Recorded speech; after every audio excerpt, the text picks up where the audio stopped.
Hey guys, I'm Taylor. I've been struggling with depersonalization on and off for the past 6 years. But I don't want that to scare anyone because it's absolutely been on and off, and I really am not in the actual disorder anymore. It's just, some feelings of it come back from time to time. Uh, but I'm definitely in control of it now, and it no longer runs my life, which just feels so good to be able to say. And so I just want to share my experience and how I got to where I am now.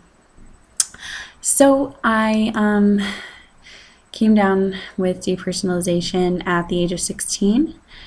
I had just turned 16.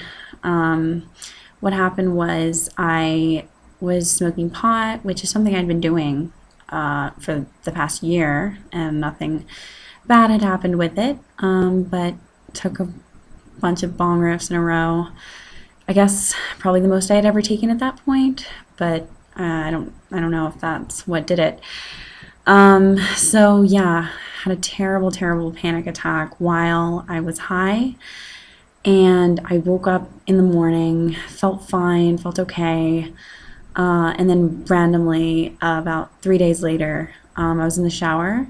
It's nighttime, and I started thinking all these just like really crazy thoughts. I started thinking about death and like just all these thoughts that bring on anxiety, which is not normal for me to be just randomly thinking about things like this, and it brought on this awful panic attack. I can still remember it to this day. Absolutely the most severe panic attack I've ever had. And it didn't go away. The actual panic part, for the most part, stopped because my heart rate went down eventually, but the actual feelings of it in my mind and in my head did not go away. And what came along with it too was the derealization feelings. That for me came before the depersonalization. So I would just look at the world, I would go to school, and I just felt like I was viewing the world 100% in a dream. The infamous dream state, that's what it was. And I mean, it's just awful, just traumatizing, because you're just like in shock that all of a sudden, you've viewed the world in this one way your entire life, and then all of a sudden, in an instant, you are now looking at the world in a completely different way, and just it's all so strange, and that's what I just couldn't get past. And you go through all sorts of feelings. Why is this happening to me? What even is this? Until I went to a therapist, I didn't even have confirmation. I just had Googled my feelings and assumed that that's what it was. And then it turned into depersonalization. I would be, in class writing a test, and I would look down at my hand, and I would feel like I was detached from my body, outside of it, watching myself write. And then other times I'd feel like that, how do I know this is my hand? Or like just really weird things. Or I'd be in the bathroom and looking at myself in the mirror, and I'd feel like that's not me. Like, you're not crazy, like that that's you. And that's actually what I want to say is one of the biggest things about depersonalization and derealization is that you're not crazy, because a crazy person doesn't know that they're crazy. And so the more you sit around thinking like, oh my God, am I losing my mind? Honestly, the more you know that you're not losing your mind, because again, somebody who's losing their mind doesn't realize it. So yeah, I'd be looking in the mirror, but I knew it was me, but I just felt like I was just looking at someone who was just so far from me, just so, that's really what it is. It's the detachment feeling. You're just so detached from yourself and from those around you. I'm very close with my family, and I remember I was so detached from them and just disconnected. And that's something that happens too, is the people that you are closest to you sometimes feel detached from the most. And so basically, I went on for a few months, constantly wondering, when am I going to get out of this? When is this going to go away? What do I have to do for this to go away? And none of that did anything. I mean, I didn't all of a sudden come up with some cure one day or realize, oh, this is when it's going to go away, probably. No. You just cannot think that way, is what I came to realize. I remember my brother sat me down one day because he could tell that I was just letting it take over my life, and he was just like, look, this is straight controlling your life, and you're not living, and it's not okay. And you have to say to yourself, like, yeah, all right, this sucks that I'm feeling this way, but I'm so glad that it's not something that's worse. It's not an actual, illness that is deteriorating my health. And, he was like, you have to move on with your life. I mean, everyone else is moving on with their life. And that's just one of the biggest things, is you have to realize this is real life. It may not seem like it. It may feel like you're in a dream. It may feel like everything is off. But it is real life. And it is moving on. So we need to move on with it. And pick ourselves up and keep going. And, this is a test of your strength, of your mental strength. And you cannot give up. Once you really just keep doing your normal things in your normal life and get back to a daily routine, make a list for yourself, say, hey, this is what I want to do today, or this week, or this is what I want to get done.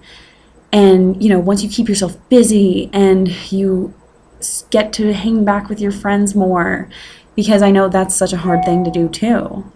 You don't want to hang out with your friends because you feel disconnected from them and you feel like an outcast a little bit. But once you do all of that and you just get back to living your life before these feelings came on, eventually your feelings from how things were before begin to come back as well.